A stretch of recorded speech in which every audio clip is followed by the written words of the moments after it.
Welcome grade 9 parents to this short video about our very exciting 21st century learning design projects. And these are projects that our pupils do in grade 9 in term 3. So far this year, your daughters have completed all their elective subjects. They have done all the syllabus and they have written a module assessment on those subjects. And they will pick their subjects for grade 10 in September this year. They will continue the core subjects into term 3, so maths, English, FAL, which is either Afrikaans or isiZulu, RE, PE or life orientation. But what we're talking about today is how we are going to package the elective subjects next term in the 21 CLD projects. So we need to start with looking at, well, what is 21 CLD? And it stands for 21st Century Learning Design. And we use this term, which comes out of the Microsoft framework, because we are a Microsoft Showcase school. And it is really just a different way of looking at teaching and learning. It is based on the skills needed for what is a very uncertain and volatile future.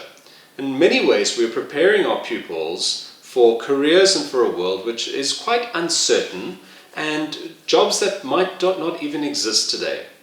So 21 CLD is about how do we design our learning to try and help pupils gain those skills that the World Economic Forum, for instance, talks about being collaboration, creativity, innovation, problem solving. All of our teachers have studied and have written an exam on this Microsoft Education framework, which really has 6 areas of focus. So when designing learning for the 21st century, we first look at real-world problem solving, trying to contextualize learning not in the abstract, but in reality. We then look at knowledge construction, which is moving away from a traditional teacher-learner-based way of thinking, of learning information from textbooks and from the teacher, to constructing knowledge themselves, to research, constructing knowledge through collaboration. And working collaboratively is another dimension of 21st century learning design. Not just little group work, but interdependent group work. And how do we manage that? And how do we learn to work with groups, which is sometimes quite challenging? Self-regulation involves pupils having to plan their own time and manage their own project in a much more flexible framework than traditional learning. Of course, IT skills and integration are important, as is skilled communication, being able to articulate, use vocabulary and produce communication around how to solve these real-world problems or understand these real-world problems. So 21st century learning design is really about thinking about how can we prepare our learners more for the future within the construct of a traditional school. The 21st century learning design project is a collaborative learning experience. It is 2 subjects that are working together. So each project has 2 teachers working together in a combined integrated way. The pupils are also collaborating in their own learning. It is based on real-world problem solving or a real-world situation, and pupils will construct their own knowledge and apply their own knowledge and skills. Assessment is still important, and it'll be assessed in a project format rather than in a test and exam. But these projects will appear on the report card, and they do get a mark and contribute towards their grade 9 syllabus.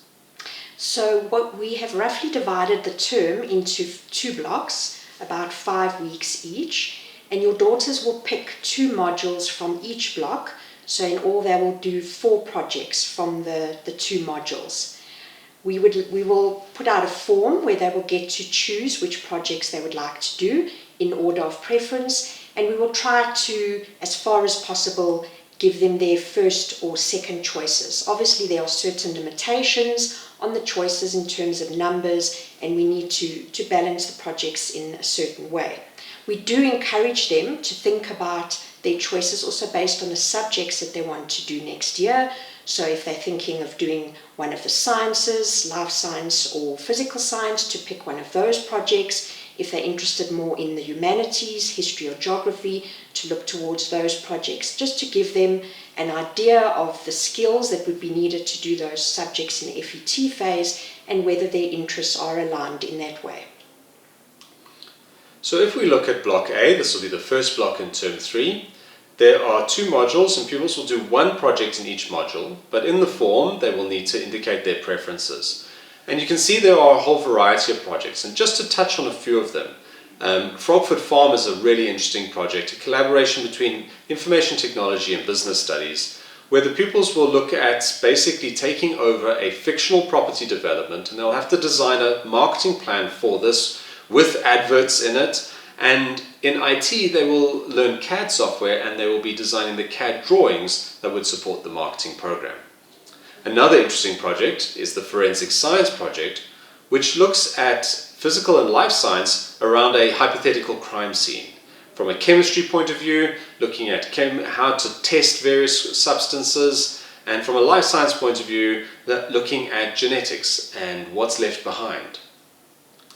Block B projects, Module 3 and 4, again pupils will do 1 in each, and just to highlight a few of these, the Protest project is a very interesting collaboration between history and creative arts, where the pupils will learn about historical protest, and then they will explore how protest has come through in one of their chosen creative arts.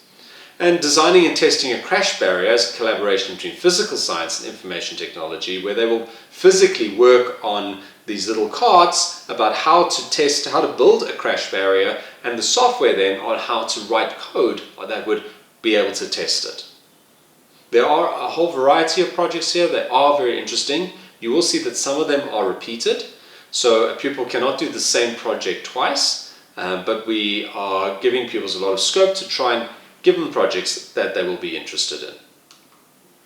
So we will be giving a booklet which will outline more detail on the project, and we will send home the online form, and we encourage you to sit down, have a chat with your girls and really allow them to read through, think about next year and particularly where their interest lies, and then make those preferences. This is a very exciting part of our GET curriculum, and an area where we can do something a little bit different from traditional learning, and we really encourage your girls to embrace the projects, and we really hope that they enjoy it. Thank you.